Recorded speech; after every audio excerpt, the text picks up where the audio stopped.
Darren.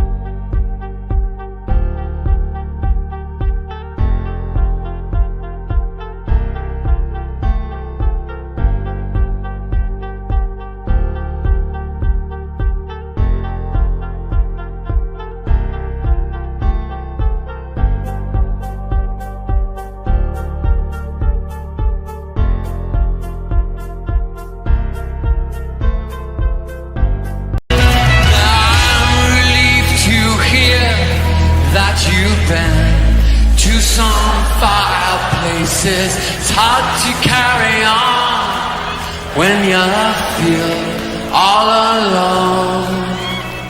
Now I've swung back down again. It's worse than it was before. If I hadn't seen such riches, I could live with being poor. Oh, sit down, oh, sit down, oh, sit down, sit down next to me. Sit down, down, down, down, down, in sympathy.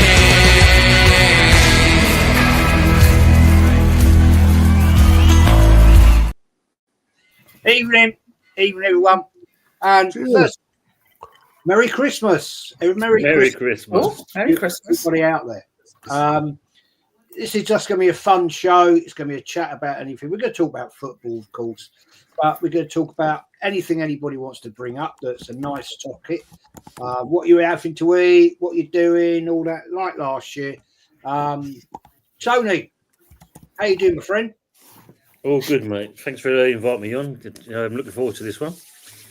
Yeah, always, mate. Always. You're welcome. Always welcome. Dow, got your Hawaii. You got your Hawaii hat on, man. How's it going? I'm doing great. I'm missing Maui right now though because it's about 5 degrees outside. But I thank you again for the invite. Excited to be here and see everyone. Merry Christmas to everyone in the chat and on the panel, of course. And yeah, good to see everyone. Jez, Merry Christmas, bro. Big up, man. Big up to you. Big up to Matty, the Matty Ray. Mama Flossie, second Hello, time on Jez. my channel. Christmas. And she is the Christmas queen. You know what I mean? Right. Love the last year was brilliant with your Me crown. yeah. Yeah, I had me crown. I wanted to make that again this year, but I couldn't remember how I made it. I went back and had a look at the video, and I don't know how I made it, so I made it this way instead. I'll tell you what you remind me of, right? Very, very favourite thing of mine is Narnia. You look like the white queen. Oh, that'll do. Yeah, I'll have that. Yeah. Brilliant. How you doing, Mama? You all right? I'm good. I'm really good. Thanks, Jez. All good. Yeah, it's always a pleasure to have you on. Darren, all dressed up like the gnome with the scarf, with the hat. Looking good, mate. How you doing? He's not with me. He's a gnome. Can't hear. Darren, can you hear us?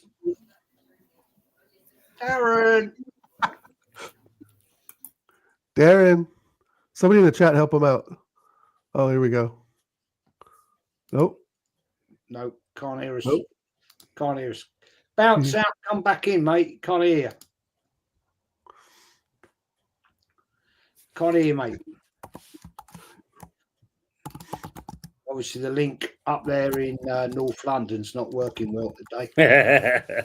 You know what I mean? Oh man. It's not happening. It's not happening. Anyway, let's get into this. Tony, great stream last night. Thoroughly enjoyed it. Good debate. Great panel on there. We had a great laugh, didn't we? We did indeed, mate. It was a good show. It was actually. I thoroughly enjoyed it. Big up the guys in the chat right here. Frankie, I think you've come over from Tony's channel. Big up to you, my friend. Thank you for joining us, of course. And Tony, let's have a chat about this, right? What? I know it's not your team. But what do you think about this situation with Saka? Your linchpin is gone. Possibly 2 months out, and this could possibly cost you another title. or the chance of winning the title this year.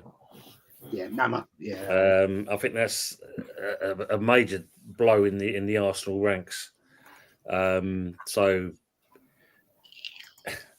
first of all, they're trying to say it's going to be a few days and stuff, or it's going to be a few weeks. Not at all. Not at all. So we're looking at probably 2 months, if anything. Big up, Macy. So Well, I think it's going to be a big thing. The thing is, though, Tony, right? The thing is on this one, right? When I saw him walking out the ground yesterday on crutches, I thought that's not a good look. The fact that he was like really, really tender on his left leg, right? I'm thinking that's not looking good. That's a bad injury. The thing is, hello, and I'm going to come to and ask you on this one, Dal. Right, this is exactly the agenda the Arteta sections will look for, in the fact of, oh well, we lost Saka. We what can you expect? He's our kingpin. We can't win a league without him. There's some fact in that. I mean, it completely weakens the right side, but I don't know. Again, Arteta's playing him too much, game in and game out. What game did he have a rest? I think he had a rest against Bolton, didn't he? That was Raheem Sterling. Against Bolton, and we rested him against someone else, and he came in. Was it what was it? Crystal Palace in the Carling Cup? Did we rest him? I can't remember exactly. I thought there was a certain game though he was rested for a reason, and then came in the second half. Again, we're just too dependent on him, Jez. We're just too dependent on him. We knew this was going to happen. We knew he'd be out for a long stretch for a while. We've been saying it season after season, week in and week out. Give this kid a break. Oh, and also go to the transfer window and actually get some backup for him too. So neither of that's really happened. So this is much of a surprise. I heard 6 weeks down. But that's absolutely, that's like Tony said, that's 8 weeks really when you get back to match fitness. So yeah, it's going to be peak. I don't see Gabriel Jesus picking up that load. I don't see just switching Martinelli to the right is going to have that vast improvement and get the assists that he's got in the Premier League. I think he's number 1 in assists, if I'm not correct, him or Salah. It's just kind of, now is another challenge for Arteta to figure out, right? My first thought is put one area there. That's my first thought. I don't think Trossard is a starter anymore, and we know Martinelli's hit or miss. If you do start, but he's still going to probably put Trossard on the left and Martinelli on the right. Maybe Havertz. God, I don't even want Havertz on the right. I don't want Havertz even washing the bus. I don't know. To me, you would just replace like for like. One area is the guy. Yeah, I mean, one area on the right. I'm not seeing this. I'm not seeing this story about Havertz out there. That is bullshit. Mama, Saka's out. He could be out quite a while, which means we won't have him when we play you guys. I know. How cool is that? Exactly. Have to close Arsenal. You know what I'm saying? We've done you a favour here. He's not going to be turning up for that game, home or away. Now, we know, remember, how difficult. We know it is. Arsenal haven't got a great record recent years. Let's go 3-4 years now. We haven't had a great record at St James's. It's a bloody awesome stadium to go to. It's got to be stage 1, your ground away. It's got to be in your favour here. Has to be. No question. I mean, obviously Saka being out makes things a lot better for Newcastle. And if they come out and play like they've been playing, then it's going to be a good game and hopefully lots of goals, and we score the most. And that's it, really. Just, I'm not. Arsenal coming to the tune. Don't worry. Is like way back. It used to be, oh my god, but not now. Not now. because I think Newcastle has the players on that day that can deal with it. I totally agree with that. It is going to be a long day out for Arsenal that night. Darren, we're basically talking about Saka out. He's going to be out. If it's a category 3 injury, he's going to be out for a long while. We ain't seeing him much before April. Let's be honest about it. And we've got a very important game away at Newcastle. We've got some important games coming up anyway in the Champions League, you know, so it's going to be a big one, mate. What do you think? Well, can you hear me first of all? Is that Yeah, all right? yeah. Loud and clear now. Sorry about that. I tried to set up in the garden initially with me outdoor Arteta Christmas tree where all the needles have fell off. This Nordic thing that's been sacked, and I've replaced that with an artificial one because I do things properly, unlike Arsenal Football Club. But anyway, I was going to say you must have called it Arteta then, Darren. I It's an sacked official one. Sacked it straight away. But anyway, All the branches yeah, Saka out is a massive dent in our season because whilst I went along to the Crystal Palace game at home, the one where we won, what was it, 3-2 in the League Cup, when Saka comes on the pitch as a sub in the second half, not only do we see him do all the work for Arsenal and he's the man who makes us tick, there's something about this player that physically he just looks like he's got all the time in the world compared to the other players. They all look like they're panicking. But Saka comes on, he looks physically stronger than all the other players. You know, he's just head and shoulders above. And to not have him now, the other lot, who I think are lazy in comparison, except Gabriel Saliba, the goalkeeper, and maybe one or two, but a lot of that squad and team are lazy. And they're always looking to Saka to do all the work, the lion's 80% of the work, you know, 80% of the workforce, you know, do a bit of work, and the other 20% do sweet FA.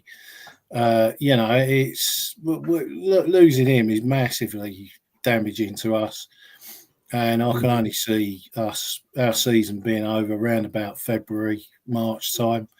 Because I think there's a Newcastle fan who goes up my pub. I was having a chat to him on Saturday night, and he's as confident and cocksure as anything, telling me that, you know, whatever we do at the Emirates ain't going to be enough because when we go up to St James's Park, that's it. It's going to be cold. We won't fancy it. And now we ain't got our best player, who's head and shoulders our best player.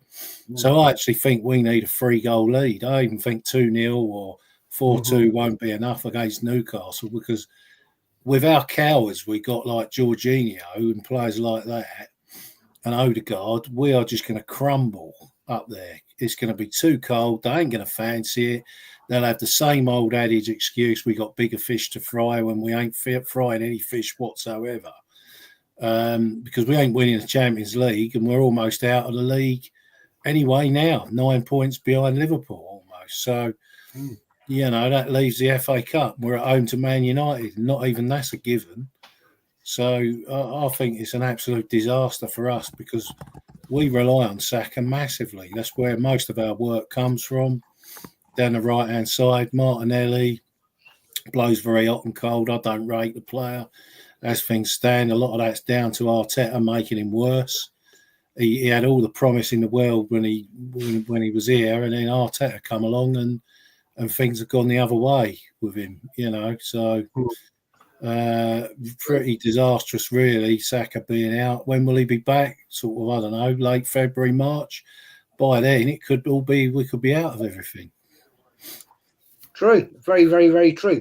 I was just going to say, Tony Claude, if you want to join the chat, mate, if you want to join, just say so and I'll send you the link. No worries, man. Be good to have you on. I haven't seen you for a long, long time. Interestingly, that brings me on to something that I think is a bit weird with Arsenal, right? This manager, right? And you know how much I love him. You know how much I love him, right? It's quite obvious right? I mean, as Dink says, the Arteta tree has to have a few pints left, and the guy's a prick. The guy's a blatant liar. He's a blatant liar, Tony. I mean, you know, he comes out with all this, like, oh well, it's not that bad. It's minor. Well, why would you, as a manager, make that statement without having clarification from your medical staff? Why make that statement? Make yourself look a dick. Well, ain't the first time, mate, is it? I mean, look at that time when Partey was injured and that he forced him back onto the pitch and that was him crocked. He's done it many a time with your players. You know, the bloke's an idiot when it comes to man management. If you know your player's crocked, he either doesn't. That's probably the arrogance of the man. He doesn't listen to his medical team and thought, nah, you'll be a fright. You'll shake it off. On you go. Run it off, mate. I think someone said it in the chat a minute ago. You know, if they knew the injury was already there, why still put the player on? Especially when he's your most pivotal player that you have. I mean, Dale just said it. You rely too much on Saka. We all know that. You know, even a blind man can see that Saka is overplayed so much. There was going to be a moment in time that this kid's going to break down at some point, and unfortunately, it's going to cost you. It is. That's very true. But let's have a quick chat about this thing. I find this fascinating. Dale, Man City, what is going on there? I don't know, but I like it. I mean, It's fantastic. I was arguing with people in the chat on Lee's show when you were on earlier today. People saying, "Oh, Pep Guardiola, blah blah blah, greatest manager," and he built Barcelona. Bullshit. Frank Rijkaard built Barcelona for 2 seasons before Pep even got there.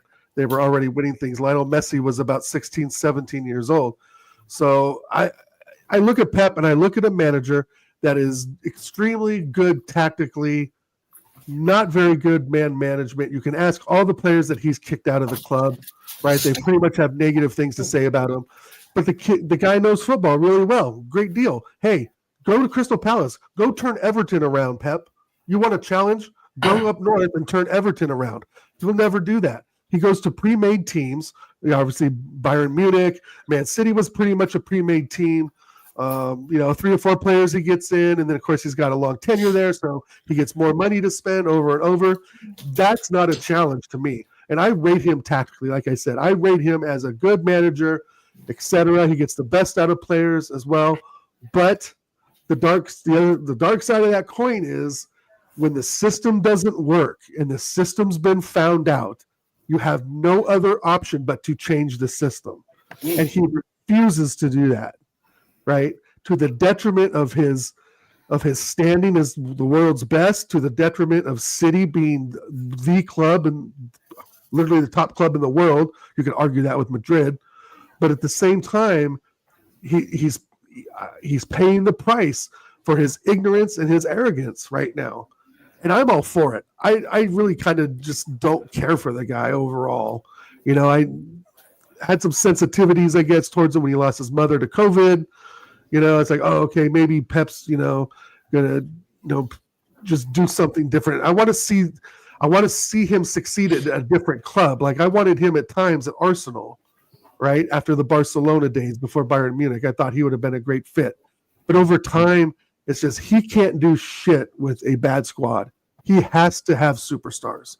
And I think that should be an asterisk on his record, in my opinion. Like I said, go to Everton, go to Crystal Palace, go to Newcastle, with those players and that sort of backing and funds that you have, and see what you can work out. I guarantee he doesn't get top 4.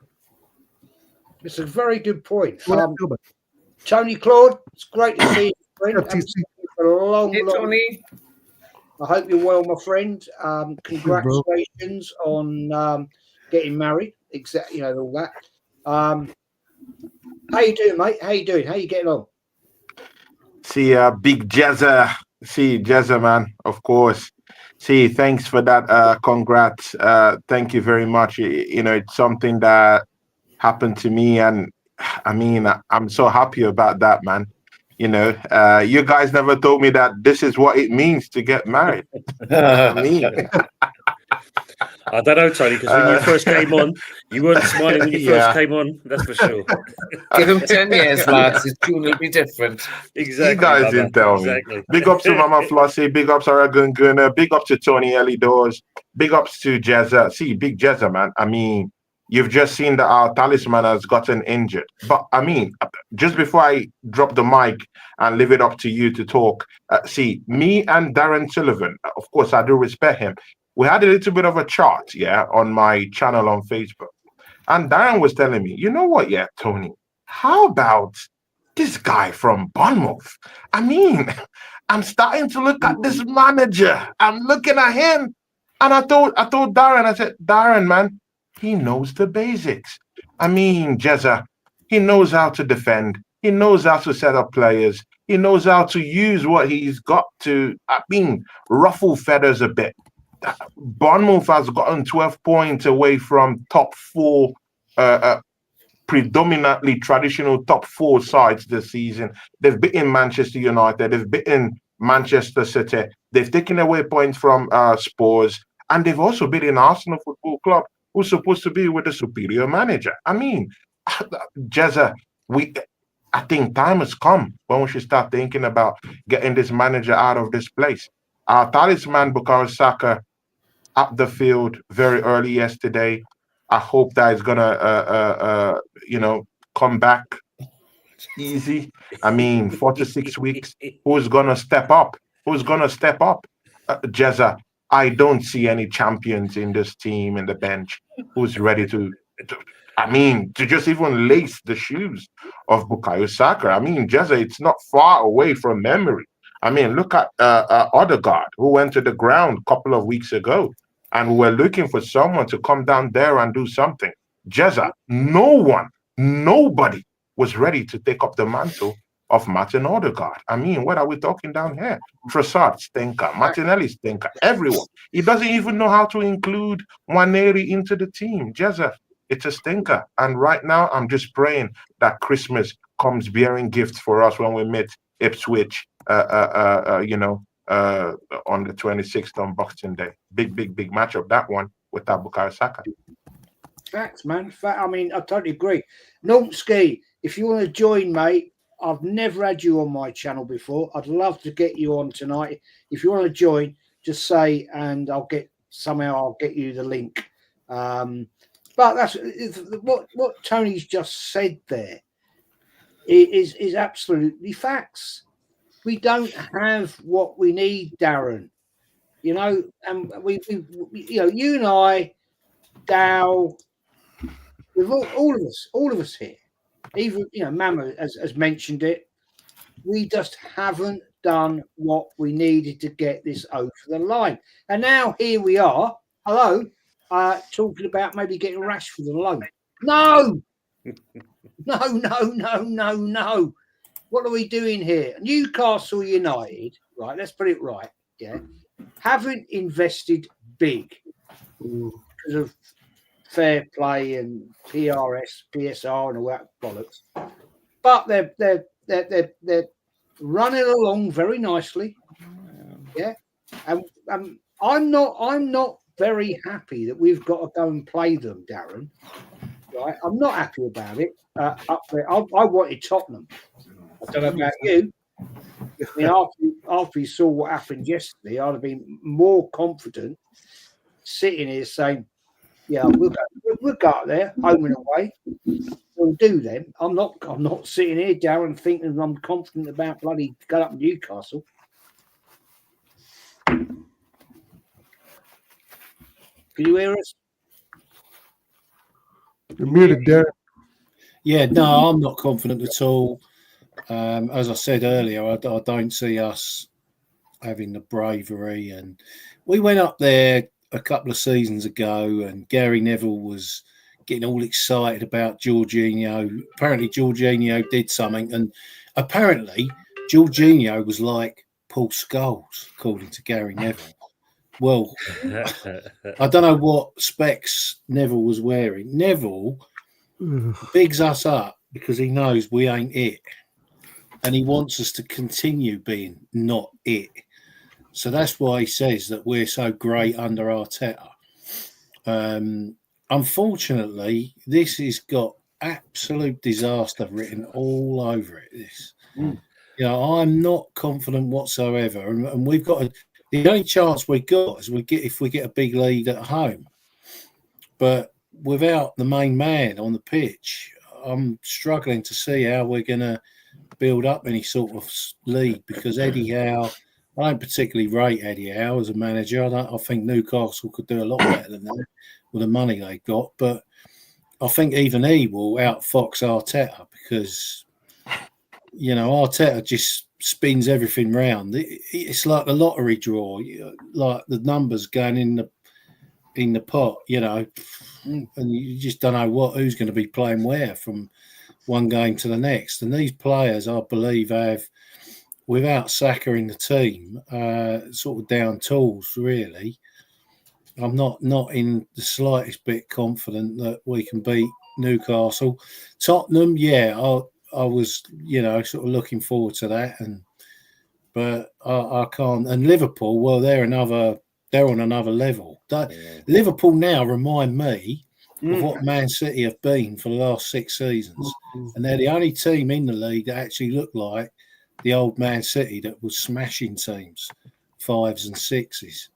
They look like they've got it all. They look like they've got the league sewn up already. And I know that's a bit early to say, because they're only 9 or 7 points clear of Chelsea.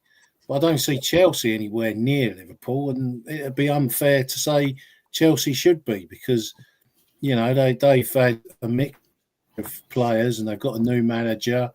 I know it's his first season. He could win the league in his first season. But it comes back to the old thing, right? Arteta does not fit the profile of Arsenal Football Club. Arsenal Football Club should be looking for someone who's a mature manager, knows what he's doing, sits at the sidelines, don't run up and down a touchline like a clown, waving his arms around. He's not attention-seeking, not telling lies, not making out that he's won a hat full of trophies when actually he's stealing off a charity to get credit from himself, saying that he's won 2 community shields, where all the money for that one-off event in August all goes to charity and the community. It don't even go to Arsenal Football Club if you win that trophy.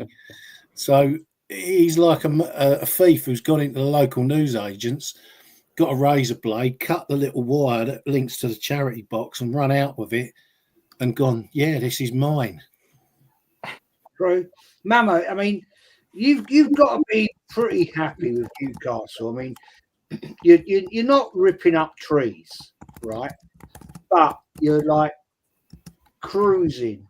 I think that's the way I want to put it. You're cruising along on the crest of the wave. You're taking teams down, and you're holding your own. Mm-hmm. And I honestly think it ain't gonna be long before. I mean, I hate to say this, but I wouldn't be at all surprised if you took Arsenal out of the Carrier Bag Cup, and then you're going to be in a semi-final, right? No. And I think it could end up Liverpool. I think it could end up Liverpool-Newcastle. Yeah, probably. Tough game. Then we get beat, but there we go. Well, you never know in a one-off game. Well, that's true. You never know. But, I mean, people say, oh, Newcastle should be doing this and Newcastle should be doing that. But, and I'm not going to say it's a process, because it isn't. There's things have to happen before we can get to where we want to be. It's as simple as that. Eddie Howe is a good manager. He's never going to take it to the Champions League. And I know that. But he's going to get it to a point where everything's great and then somebody else steps in and carries on that journey. I'm happy to wait. I've been on this planet 63 years. Newcastle last won something when I was 8 years old. So I can wait just a little bit longer. It's as simple as that. And I love the way they're playing. It's a bit like, back in the day with Kevin Keegan and his mad lot. I mean, that team was crazy. And it was just tremendous watching them. And that's sometimes the team when they play really, really well. Remind me of that. I mean, Tonali's doing bits. In Isak, well, and no, he's not coming to Arsenal, so forget it. He's a Geordie and everything else, and Bruno Guimaraes isn't leaving either. Nope. But no, I'm happy. You know, I understand you lads' anger because Arsenal's always been up there doing stuff and winning things. Like when I was younger, obviously when Tony Adams and Steve Bold and all them were playing, it was Arsenal was the team, weren't they? They were there, and you know, I remember that, and I appreciate that you get angry about it. But where I am, I'm quite happy just doing what we're doing. I love the fact that we disrupted the top 6 a couple of seasons ago. I love the fact Villa did it last year, and I absolutely love the fact Forest's doing it now because it causes panic amongst all the top 6 teams. It does, actually. That's great. And I'm going to I want to ask Tony this.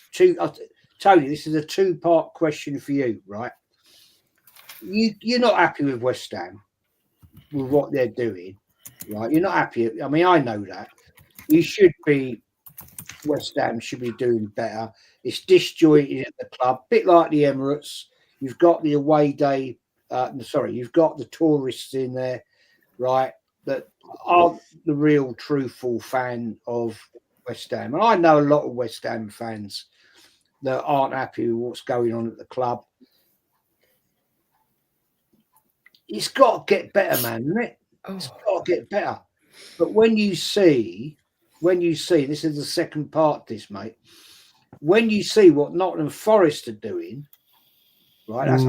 Yet he's not here tonight, but I'd love to have got his opinion on this because, you know, they've what was it? 3 years ago? Was it 4 years ago? Nottingham Forest came back to the Prem, right? And here we are. They're sat in 4th place. Yeah, it's awesome. Couple of points behind Arsenal. Yeah. I mean, the thing with Forest, and you know, Nuno, obviously, as we know, the first season wasn't exactly great, but the second season was better. And obviously, like they signed a couple of players during the summer window, and they've worked. They've gelled together and worked. Unfortunately, with Lopetegui, we bought 9 players, 10 if you include Solo with the loan, and it's one of those, you know, square holes and round pegs kind of thing. It's amazing what this man's doing with the team. Chopping and changing all the time. There's no consistency. You got Kudos feels. You can tell he clearly doesn't like the bloke. You could just see that in his face. It's a mess. It's an absolute mess at the moment. Okay, we've got 5 points in the last couple of games, but as you said, we should be in a higher position really with what we've got there. It just seems that he just can't find a winning mix at the moment that can get this team playing consistent football. And is he the man to kind of get us there? I know people are saying, well, he's only just come in, you've got to give him a chance. But really, you want to see some impact by now. I mean, what's his 14 games in near enough? James is asking if he can come on, mate. 14 games in virtually. Anybody can send him the link. I'll do that, yeah. I mean, really, it's... we should be seeing something by now, but unfortunately, we're not seeing that at all. True, very true. I just think, I think if you want my honest opinion about West Ham, right? Well, we've had this debate. They broke my heart, 1980, and I'm still recovering to this day on what happened that day. But for a club that West Ham have, they should be doing, in my opinion, a lot better. I think the club's in disarray management-wise. I think, you know, we all know the stories there. When you look at what Newcastle, in my opinion, they've got massive amounts of money, but they can't spend it, which I think is bloody ridiculous, personally. But they're cruising along, and it's only going to be a matter of time, right, where all of a sudden they're going to kick in and give every other team a right good kick up the arse, if you want my honest opinion. And I think that could be Arsenal in the Carrier Bag Cup. I would not be at all surprised. Dow, what's your opinion? Let's say again. When we play Newcastle, we got them away. Oh. Carrier bag cup. I wouldn't be at all surprised if they kick us up the arse. See, I think, I think it's gonna. Sorry, Mama Flossie. I think it's gonna be 3-0 for us. I think we're gonna knock you guys out of the cup. I do. I have. I don't know. I'm pretty confident. Even though without Saka, maybe not. That kind of changes up things. But I don't know. I just think our defense is too strong at times. If we can keep Isak at bay and keep, Gordon under wraps and so forth, I just I'm not overly confident, right? You're funny, Yeti.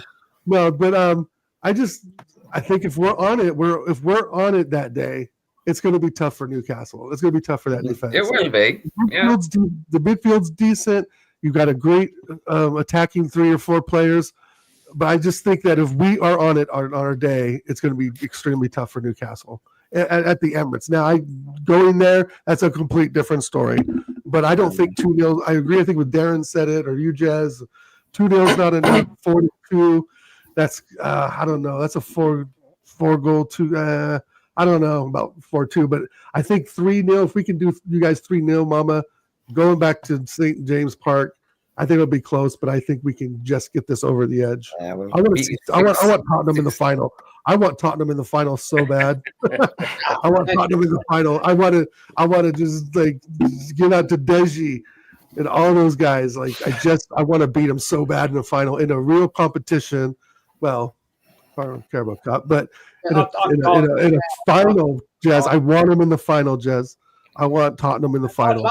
I'd love it, mate. I'd love it. We've never played Tottenham in a final, but I just don't see him getting past Liverpool.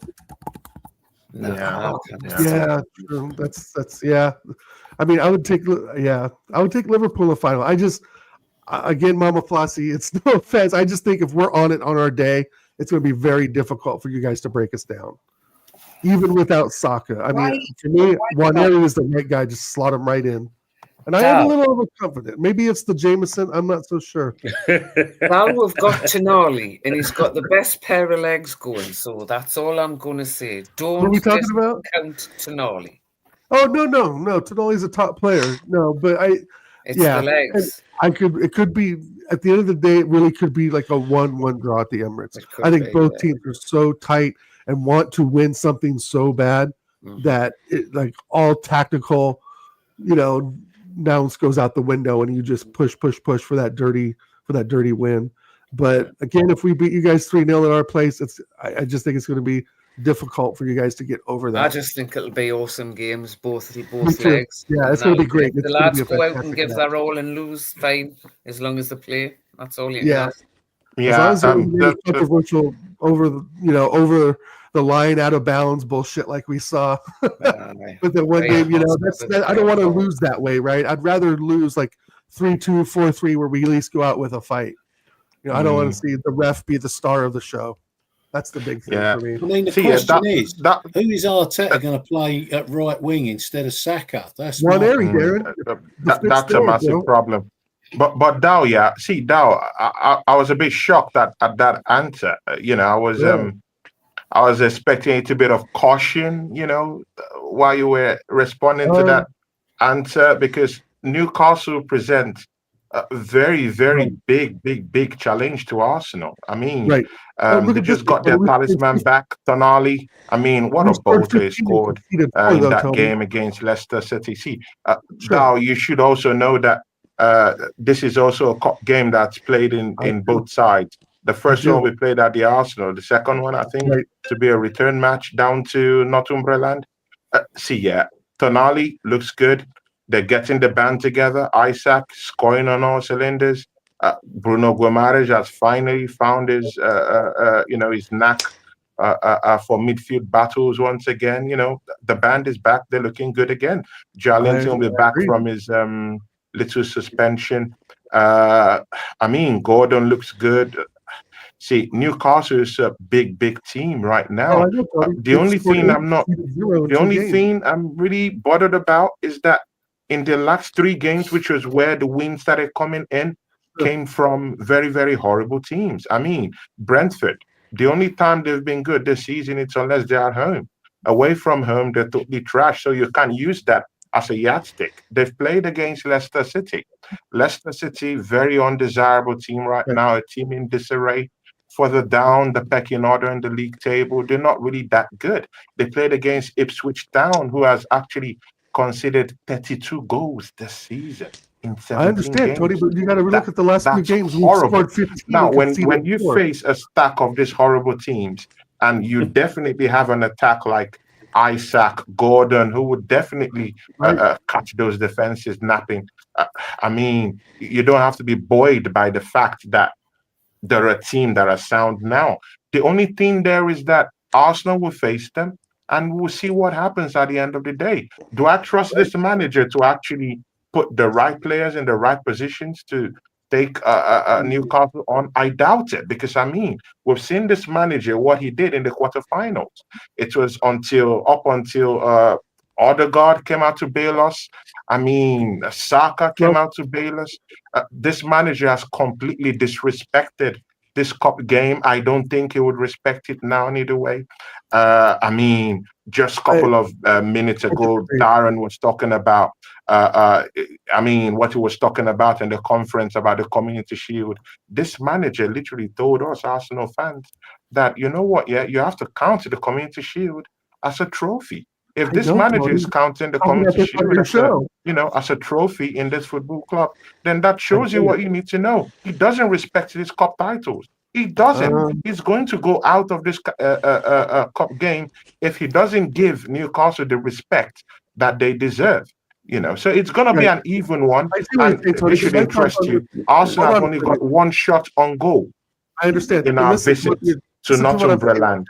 Right. He saw it wasn't working in the Carabao in the last game. And the last time we won there was 2021 now. So it's a huge task. It's a huge task. If we don't win, we lose 1-0, then we have a 3-1 aggregate. Everything you said, I know, Tony. We've talked about it on your show, right? My point being is that, like I said, if we have a good day at the office and we can get 3-0 at home, it's going to be very difficult for Newcastle to put 4 on us without us scoring anything, I think, there. If we go to Newcastle lose 1-0, it's a 3-1 aggregate.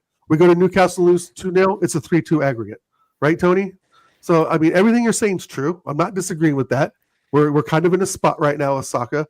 But the fact of the matter is, if our defense can keep... Because he said 3 goals, where would the goals come from?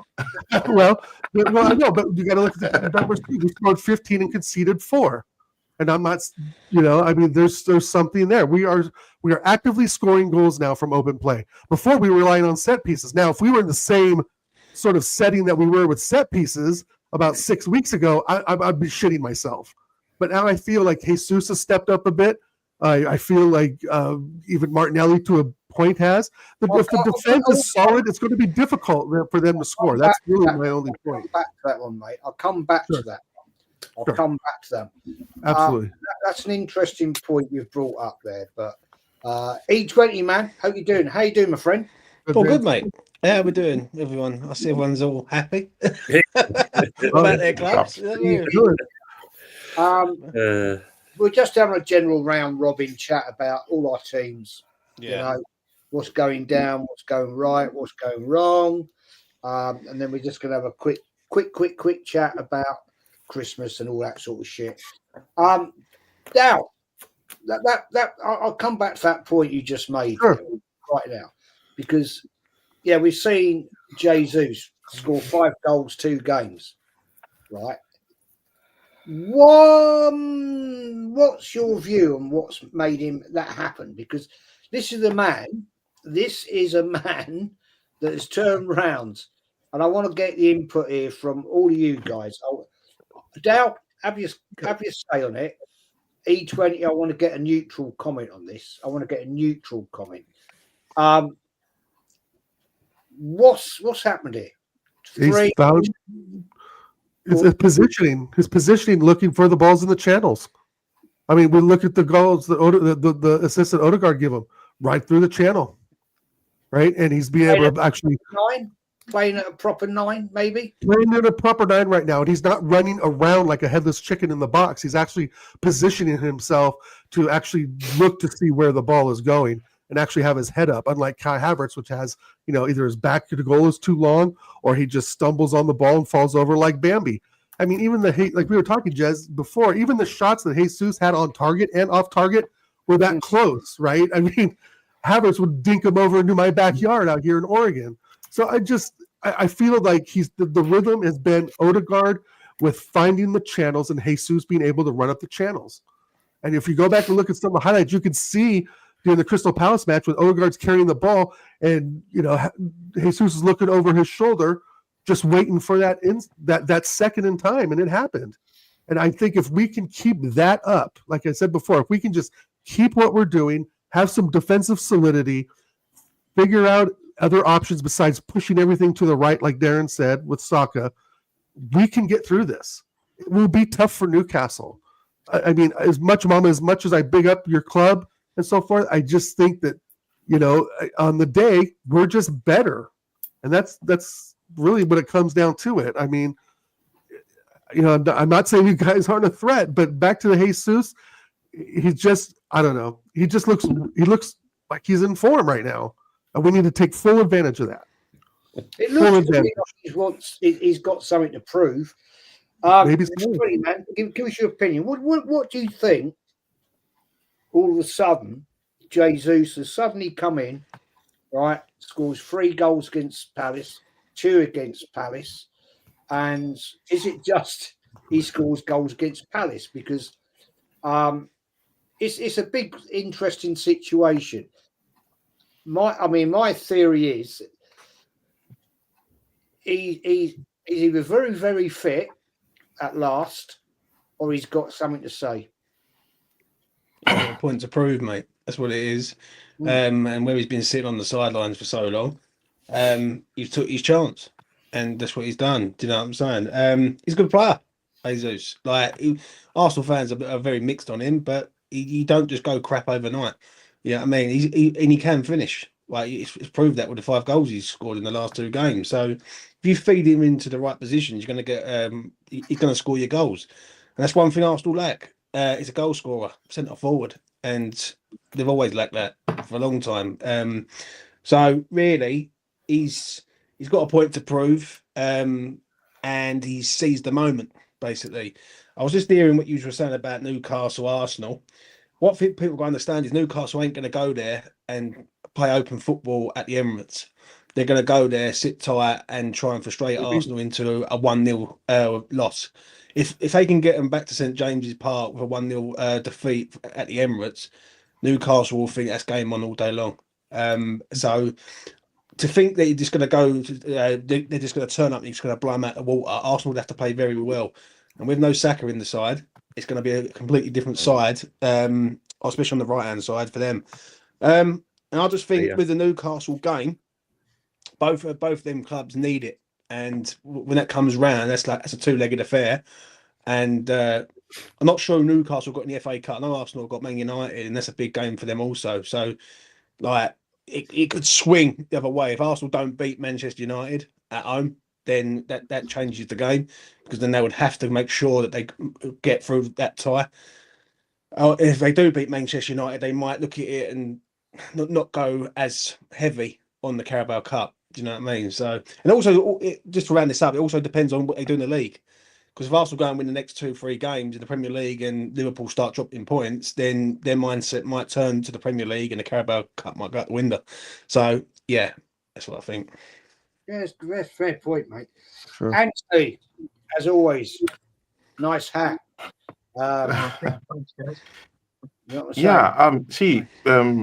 Jezza, to be very sincere with you, and of course my fellow Gunner who's down here, Oregon Gunner, I'm not deceived by this Gabriel Jesus renaissance. I mean, Jez, well, we've seen all this before. I mean, let's don't deceive ourselves. Come on, man.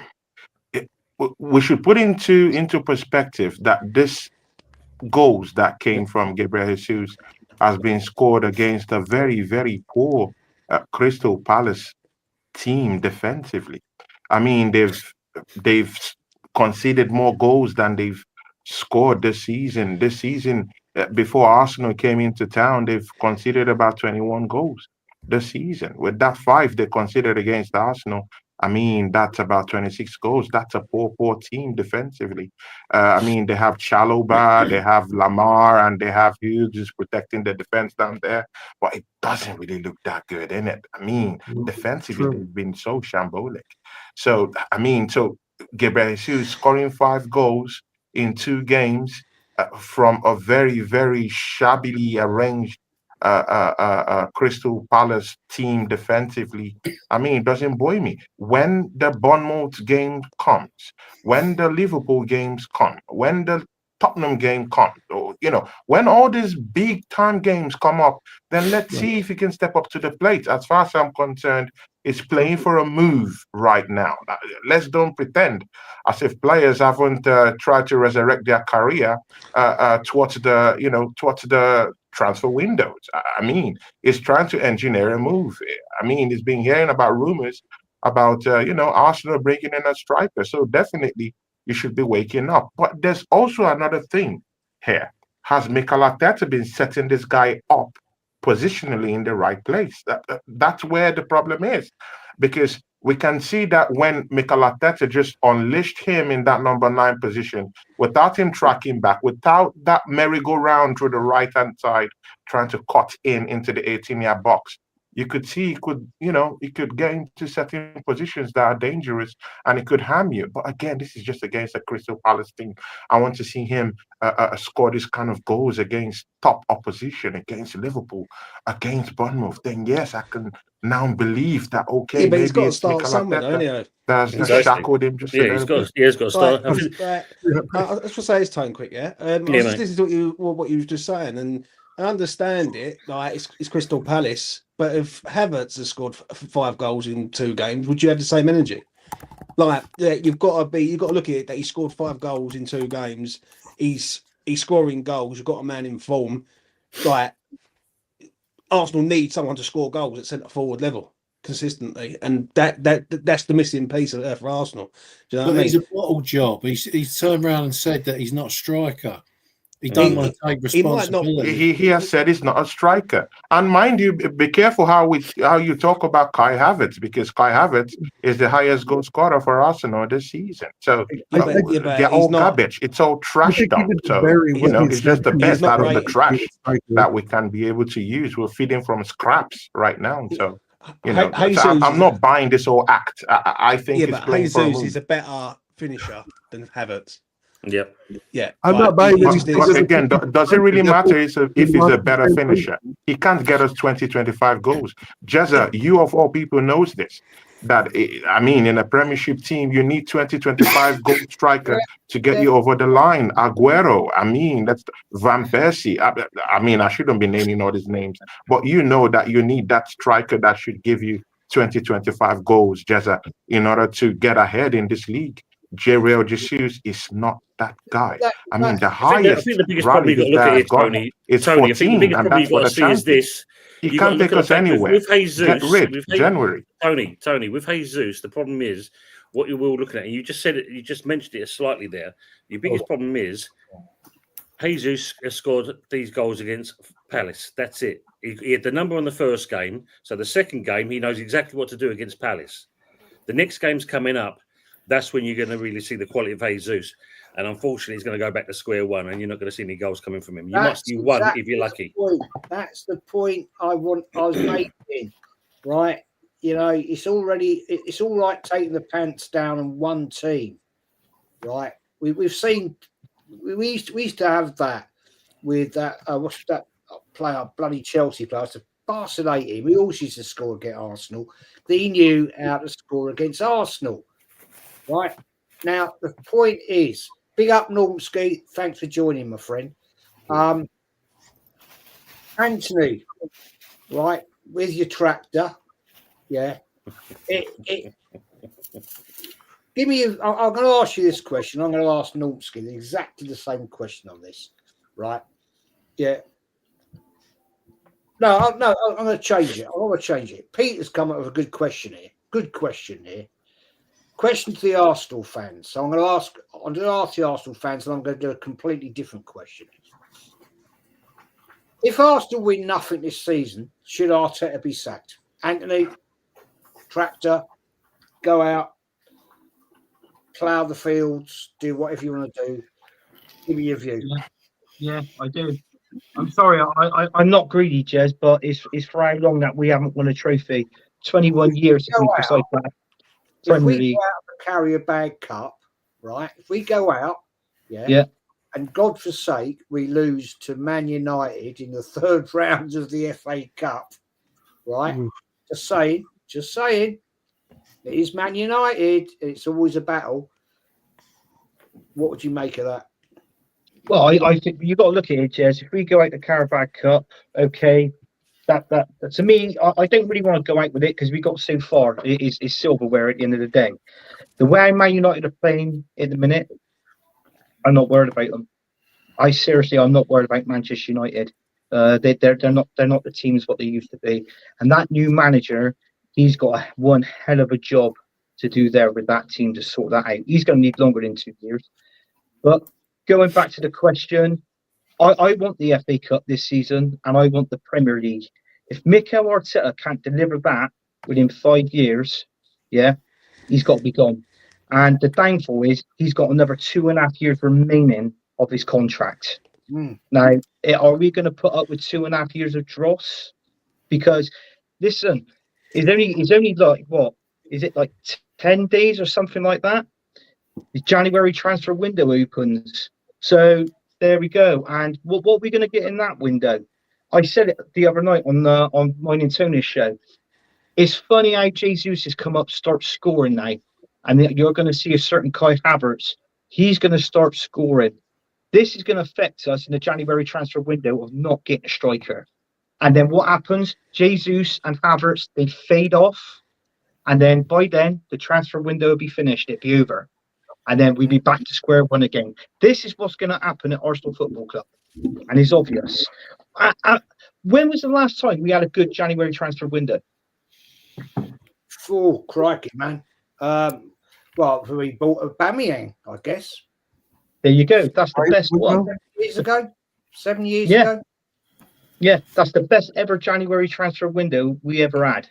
And we won't be able to repeat that. Honestly, we won't. So, in all fairness, it's like what I said. If you don't win anything, he should be gone. Fact. Normski, thanks for coming on, mate. First time, I believe, on my channel. Thank you, mate, for joining. Thanks a lot. I mean, give me your view on this, mate. If we go out to Newcastle, and I wouldn't be bloody surprised, right, at all, and then we've Jesus up against Ipswich. Ipswich, they're a funny team. They're either good or they're shit. There's no in between, right?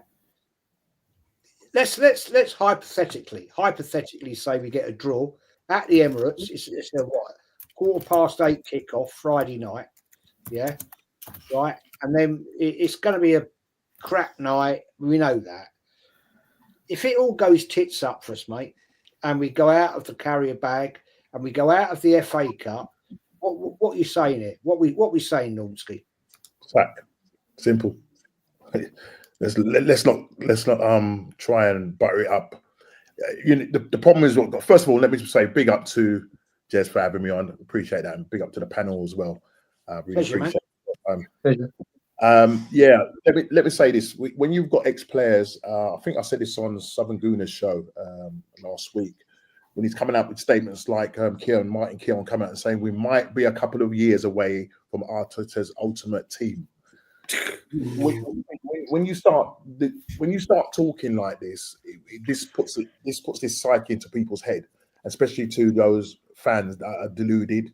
Yeah, because it's almost like Arteta can't do nothing wrong. They're so attached to this guy, and it's like, it's the perfect manager. He has the perfect hair, but I think he's bald, really.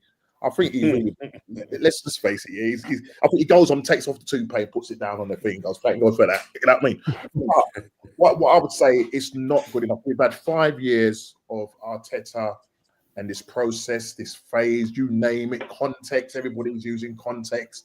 Foundations. I've been arguing with my Arsenal friends, and they're saying, "Oh, listen, it's been a great journey." Listen, there's a destination that we need to get to, and we haven't got there. Arteta can't get his team over the line. He's had 5 years to do it. The problem is now we've got a situation where Man City have fallen off the cliff, and we haven't gone and sort of said, right, capitalize on that. Okay, you've got a situation now where Slot has come in his first phase. People don't like us saying this. You've got Maresca, who's managed. This is his second team he's managed, but at least he's managed a team in the Championship. Arteta's never managed a football club. What he's done was be a cone man for Pep 5 years ago, holding a clipboard. Now, everybody got excited, and let me say this now. I'm not ashamed to say this. I said it on Lee Gunner's channel. I said it to him. I said it on Samaguna's channel and other channels as well. And I said, when Arteta first came in, because of the situation with the club and things were just up in the air and everything, and I thought, yeah, we need to bring a bit of discipline to this club. And I remember Lacazette, I don't know if you used to watch Lacazette when he used to pick up the ball. The ball used to be played to him, and he used to just do this annoying flick. I used to hate it. Just hold on to the ball, just do a simple pass. What are you flicking it for? You're not flicking to anybody. And I remember him doing it in training, and Arteta's response to that was, "Oi, stop that." And I thought, "Oh, we're onto one here." Yeah. 4 or 5 games later, when we were sitting 15th, Burnley, Wolves, Aston Villa coming to our ground and beating us, and we was breaking all bad records. I say, that's it. I tapped out after about 4 or 5 games. So from seeing how he managed in those first 4 or 5 games, I said, nah, this manager's not good enough. I use this analogy, and I use it all that you might have heard it, Jez. I use this analogy. And if anybody doesn't know what a Robin Reliant is, it's a three-wheeler car, okay? It's a three-wheeler car, yeah?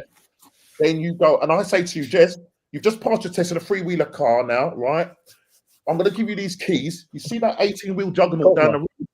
Could you start driving that for me, please? But that's Arteta, yeah?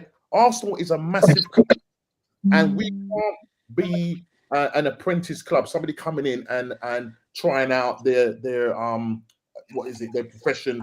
They're not experienced enough to manage a club of this size. And unfortunately, we've gone through a 5-year process where we've come 8th twice, 5th bottled, 4th place, 5th, and 2nd we bottled. Was 93% of the time up the league. We bottled that. Then last year we was within 1 point. Yeah, we didn't make it over the line. Whether we're chasing or they're chasing after us, we just can't do it. We can't do it. And Arsenal, and unfortunately, he emanates that to the players because they haven't got the mentality to get it over the line.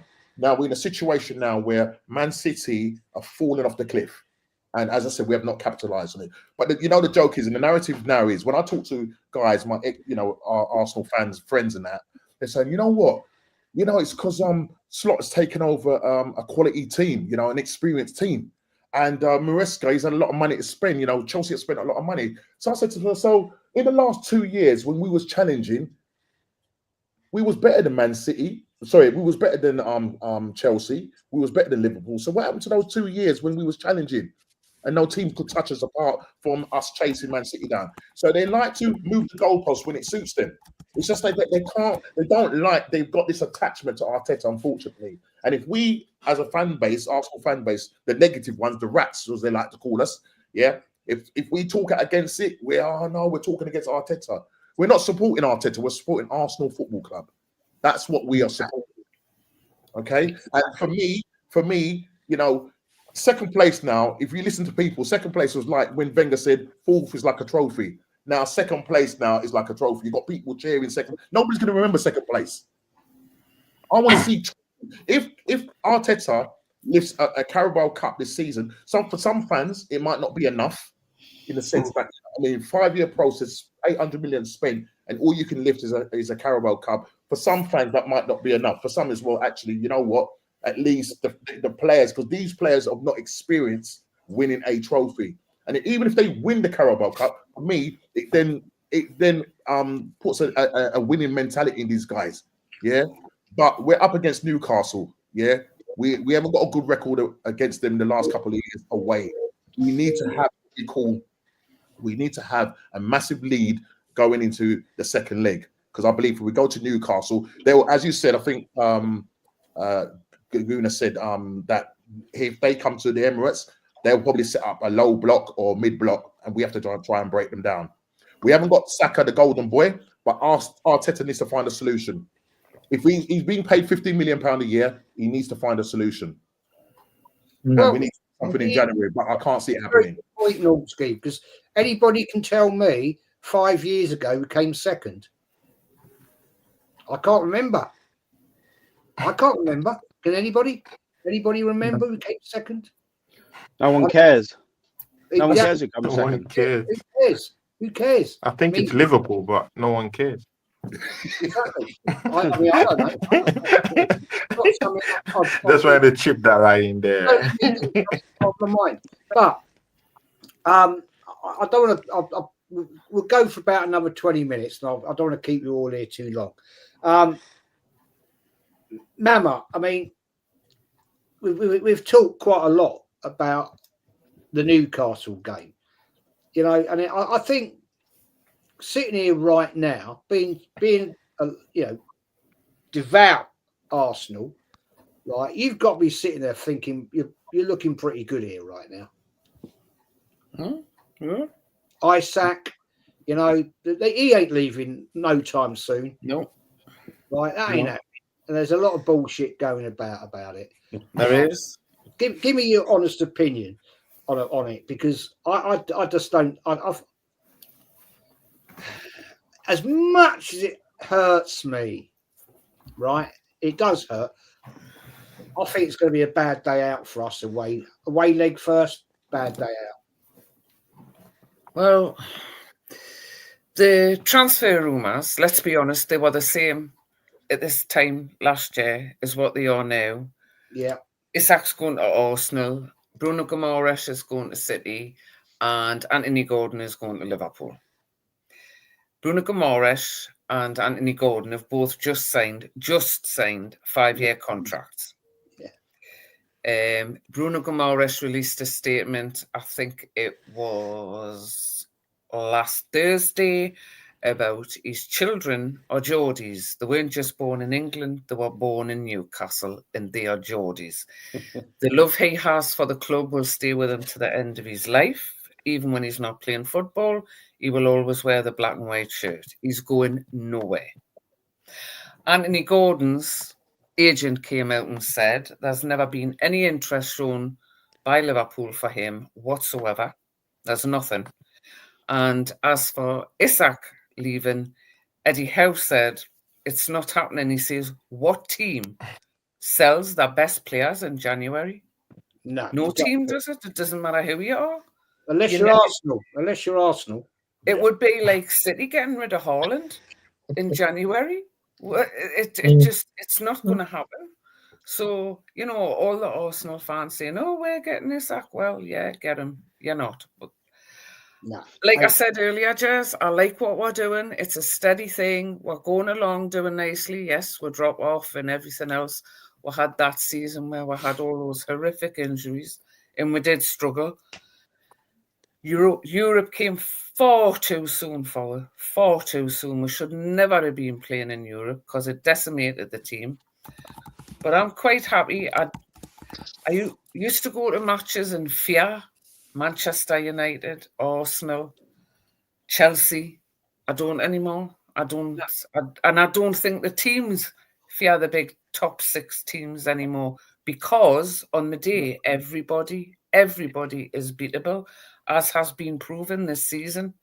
Even your little teams down middle of the league and right down the bottom. West Ham, yeah. They can come up and they can kick hell out of a team, and it's like, what the hell happened there? You know, Bournemouth or Man United, stuff like that. I just love it. I absolutely love it. As a Toon fan, I love to see the likes of all you Arsenal fans and the Man United fans and the City fans squirming. Oh, I can't win. I mean, the City downfall is absolutely tremendous.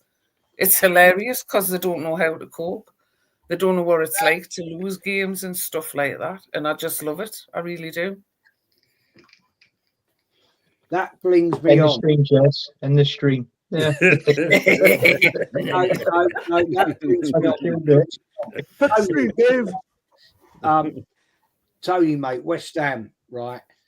Yeah, it's not going great for you boys, is it? It's not going great. But do you think you can kick on in the new year? Do you think in the January window, do you think you're going to do something and it will kick you on a little bit? Well, I want to make sure James covers his ears first before I say something because I don't want to upset him at this stage. But Where's he gone? Where's he gone anyway? He's disappeared. No, he's there. He's underneath Mama. Oh, yeah. I can't see it really us kicking on. I think we're going to get a couple of results along the way, but we've got some tough games coming up. So we're just going to see that rinse and repeat with him at the moment. So I can't see it kind of improving. Not for a good couple of months, so that's for sure. If anything for this season. So no, I can't see it really kicking on. And the worst part about it is we're going to get more players being disjointed with what's going, with this situation. Hopefully we don't lose anyone during the window, but I know James will say, I think we mentioned about Kudos before on E20. He mentioned it, possibility of some team coming in for him, but we'll see. James, do you think? Are you actually worried that maybe it could all go horribly wrong, and you could end up in the relegation zone? I don't think you will. I think the last 3 games have sort of eased that fear. If we'd have lost against Wolves, Bournemouth, and Brighton, then I would have said, you know what, we're in deep shit. I think we've managed to get ourselves out of it to a point. I think there's 3 worse teams than us. I just think we're a bit of a mess at the minute. I ain't gonna lie. I look at us currently right now. We've got players who are good players, just not playing well. We've got a manager that has no idea of what his starting 11 is, and we're currently on the 23rd of December, and we, as West Ham fans, we don't know what he's going to pick. He's playing players in wrong positions. Like it's very mixed up at the minute. What do you do with him? Do you keep him? Do you see how this season goes? Do you sort of give him a transitional season, and next season you see how he goes from there, or do you get rid of him? Personally, I think he should have went after the Leicester game. That was enough for me to say, you know what, there's losing games and there's losing that one. Like we just lost against Arsenal, and we go into the Leicester game and we get blitzed, and I don't look at the man and feel like he's an inspiration to try and get us going. Our fan base is a bit of a problem also, because our fan base wanted a change, but they keep forgetting who the owner is of the club. And the owner of the club is someone who doesn't like to invest in the club. And as the Newcastle fan is there, we've got a similar owner to Mike Ashley was at Newcastle, which is bad news. So this season's going to be 1 step forward, 2 steps back, and we're just going to be like that all the way to the end of the season. If we finish 10th, we've had a result, but I can't see it. I think we're going to finish exactly where we are now, 14th. If I'm being honest. Yeah. Play fair comment. Well, I'll get his view. The round robin here for the Arsenal. Right, round robin. Good question from Peter. Right, Darren, I'll come to Darren, and I'm going to go Norsky, Anthony Herbert, Tony, Claude, Dow. Right, answer at your leisure on this one. Aaron's not in. Question asked. Aaron, are you there? Right, Aaron, I'm coming to you last in this one, friend. I know your view. Billy No Base down the bottom. I know we've talked about it before. So I know what you're going to say. Arsenal fans, can you give your verdict on Rice since he signed? Darren, the floor is yours. Yeah, I'll probably make myself unpopular here and say Ricey, I think, had a good first season with us. Unfortunately, this season hasn't been as good, but that's because we didn't invest properly in the summer. He hasn't got the support around him to be the player he can be. And I've said this time and time again, the guy can score goals. Yeah. All right, his defensive work is better than his attacking work, but I actually think he could develop into a box-to-box midfielder. And I know everyone's going to say, no, he can't. And I know the West Ham fans will say, we've watched him and he can't.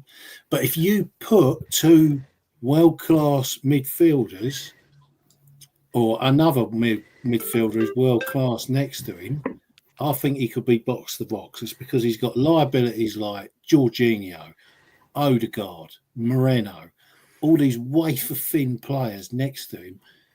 He's got two. He's doing it all on his own. He can't be the player that he can develop into.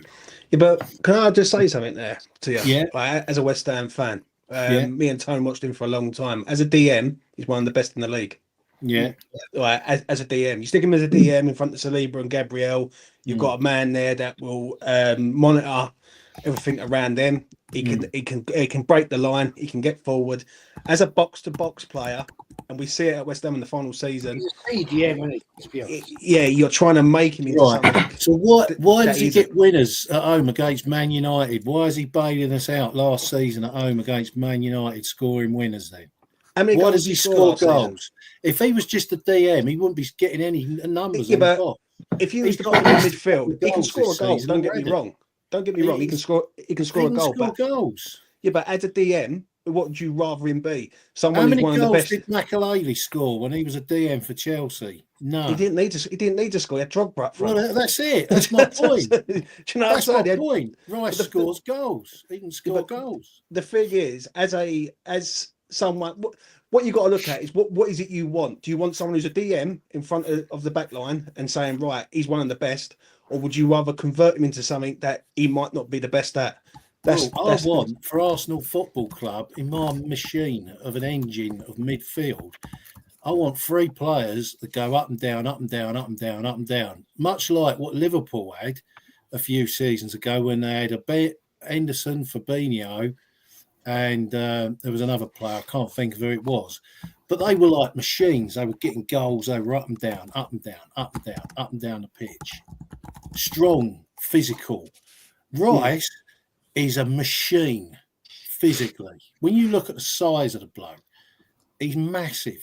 He can't get thrown off the ball. He's got so much ability to improve his attacking game that I don't think is going to ever get recognised and developed at Arsenal Football Club because we got this tool of a manager, tool of a board, crap owners that ain't going to get the right people next to him for him to kick on and do more.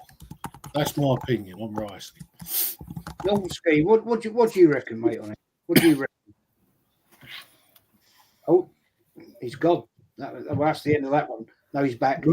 I'm back. I'm back. Sorry about that. Got people walking past me, so apologies for that. No, as when he first came, first of all, I think the price tag.